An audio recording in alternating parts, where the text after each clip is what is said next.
Ang mga sumusunod na ipapakita ko ay ang mga sinabi ni Christopher Min sa kanyang vlog tungkol kina Alden Richards at Daniel Padilla.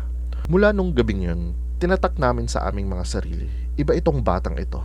Hindi pinagbago ng kasikatan, hindi pinagbago ng panahon. Kaya po kami, buhay na buhay po kami.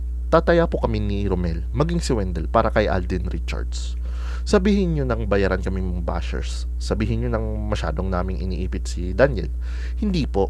Ipinakikilala lang po namin sa inyo kung ano ang diferensya at pagkukumpara sa kanilang dalawa. Hindi po kami bayaran ni Alden Richards. Never kaming binayaran ni Alden Richards. Anumang papuri na lumalabas sa aming bibig, mula po yun sa puso at hindi sa nguso. Para sa akin, mabait naman talaga si Alden Richards. So far, wala pa naman ako narinig na confirm na negative na behavior niya. Isa sa katangian ni Alden na nagustuhan ko ay yung marunong siyang rumispeto ng boundary. Alam niya kung hanggang saan lang dapat siya. Sangayon din ako sa sinabi ni Christopher Min na karamihan kasi sa mga tao na nagiging sikat o kaya nagiging successful, mayroon at mayroong pinagbabago yan. May mga kaibigan din ako na close ko sila noon, pero simula nang umangat na sila sa buhay, nakalimutan na ako.